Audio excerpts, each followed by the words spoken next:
Assalamu alaikum. Welcome back to the channel. And today our topic of discussion will be aldol condensation. Ketones और aldehydes के reactions में ये reaction शामिल है और बहुत ज़्यादा इम्पॉर्टेंस का हामिल है। बहुत ज़्यादा MCQs बना करते हैं इसमें से शॉर्ट क्वेश्चंस, इसकी डेफिनेशन शॉर्ट क्वेश्चन में पूछी जाती है और इसका मैकेनिज़्म लॉन्ग क्वेश्चन में पूछा जाता है और कन्वर्जन्स के अंदर बहुत ज़्यादा इसका रोल है। तो आइए देखते हैं कि aldol कंडेंसेशन बेसिकली क्या है।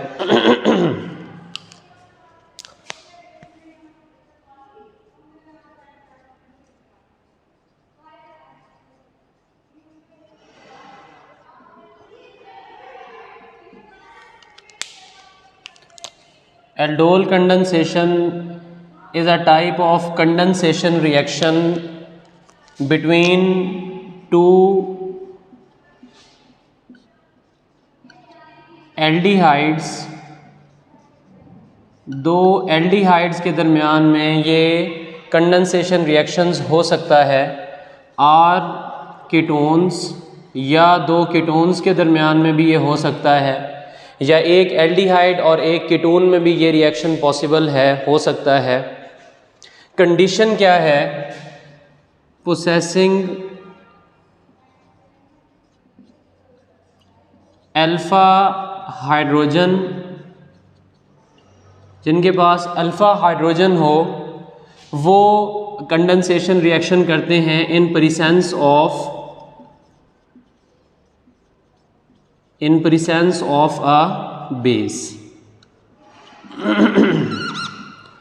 और इस रिएक्शन के नतीजे में with elimination of small molecules जो हैं वो इस रिएक्शन के नतीजे में क्या हो सकते हैं?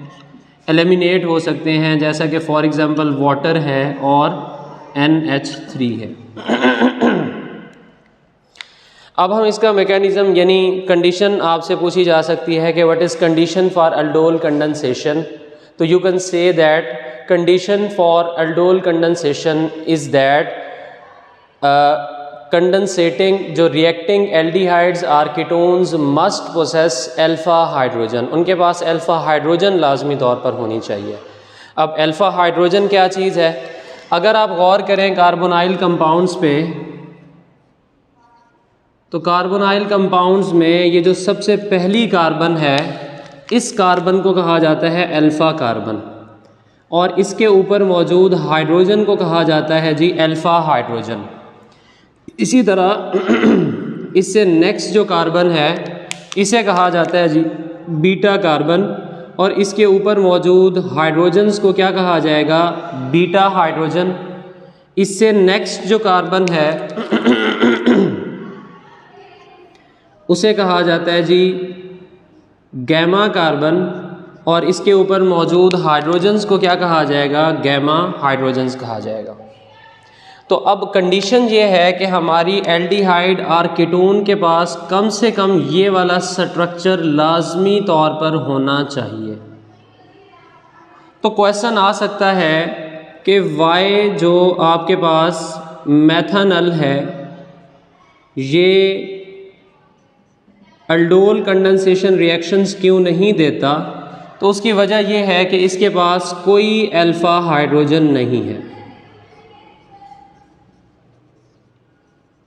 कोई इसके पास अल्फ़ा हाइड्रोजन नहीं है। aldol condensation is basically base catalysed reaction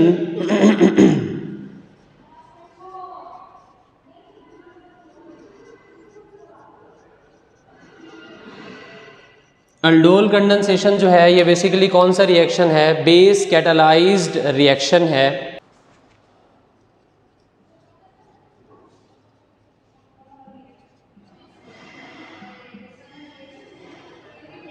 अब मैकेनिज़्म में हमने कहा कि ये बेस कैटालाइज्ड रिएक्शन है, तो पहले ही स्टेप में बेस मौजूद होगी और ये बेस हमारी एल्डिहाइड आर कीटोन की अल्फ़ा हाइड्रोजन को निकालेगी,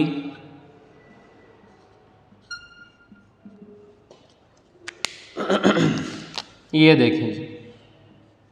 और जैसे ही यहाँ से प्रोटॉन निकलेगा तो हमारे पास जो प्रोडक्ट बनेगी वो इस तरह से होगी। CH2 कार्बोनाइल, और इसके ऊपर कौन सा चार्ज होगा? नेगेटिव चार्ज होगा। ये तो हमारी एक एल्डिहाइड थी। अभी हमने थोड़ी देर पहले कहा कि हमारे पास दो एल्डिहाइड्स या कीटोन्स या एक एल्डिहाइड और एक कीटोन आपस में कंडेंस हो सकते हैं। तो इसका मतलब है कि दूसरा जो एल्डिहाइड का मॉलिक्यूल है वो भी हमारे पास रिएक्शन मिक्सर में मौजूद होगा। उसे मैं अपनी आसानी के लिए इस तरह से लिख लेता हूँ। अब नेक्स्ट स्टेप क्या होगा? यहाँ पर ये न्यूक्लियोफाइल के तौर पे एक्ट करेगा और इसका नेगेटिव चार्ज अटैक कर देगा आपके कार्बोनाइल कार्बन पे, क्योंकि it has partial positive charge always on it and it has partial negative charge. और ये पाई इलेक्ट्रॉन आफ्टर डीलोकलाइज किसके ऊपर चला जाएगा? ऑक्सीजन के ऊपर चला जाएगा। अब नेक्स्ट स्टेप हमारा है जी इसका प्रोडक्ट लिखना। बहुत आसान काम है लेकिन स्टूडेंट्स को मुश्किल लगता है। तो आप ऐसा करें कि आप यहाँ से प्रोडक्ट लिखना स्टार्ट करें। सबसे पहले आप सेंट्रल कार्बन लिखिए। सेंट्रल कार्बन का एक बॉन्ड बन चुका है इस CH2 के साथ। ये आपकी CH2 हो गई और इस CH2 के साथ कार्बोनाइल और हाइड्रोजन मौजूद है। इसी तरह नीचे वाला स्ट्रक्चर हम ड्रॉ करेंगे। कार्बन का एक बॉन्ड ऑक्सीजन के साथ है and oxygen has a negative charge on it in form of pi electrons. Here is CH3 and here is H। So what will be the next step? Next step आपके पास होगा, चूंकि आपने यहाँ पर base जो है वो किसके तौर पे यूज़ की थी? एज अ कैटलिस्ट यूज़ की थी and you have made water from it. तो आपके रिएक्शन मिक्सचर के अंदर क्या चीज़ मौजूद होगी? Water. And you have to regenerate base which you have used in your reaction. तो ये नेगेटिव चार्ज इस वाटर से प्रोटॉन लेगा और बेस को रीजनरेट करके देगा। और इस तरह से हमारे पास जो स्ट्रक्चर बनेगी वो मैं यहाँ पर इसी तरह से ही लिख रहा हूँ जैसे ऊपर लिखी हुई है। OH, इस तरफ CH3, इस तरफ H है, ऊपर हमारे पास CH2 है और अब अगर आप इसी स्ट्रक्चर को थोड़ा सा रीअरेंज करके लिखें तो बड़ा बेहतरीन और ख़ूबसूरत किस्म का ये स्ट्रक्चर बनेगा। मैं यहाँ से लिखना स्टार्ट कर रहा हूँ। उसके बाद CH2 है, उसके बाद ये कार्बन है जी। इस कार्बन के ऊपर हमारे पास OH मौजूद है, CH3 और H। These are hydroxy acids, मतलब कि these compounds are called aldols। एल्डोल्स वो कंपाउंड हैं जिनके अंदर OH ग्रुप भी मौजूद है और इसी तरह से हमारे पास दूसरी साइड पर क्या चीज़ मौजूद है जी? एक कार्बोनाइल भी मौजूद है।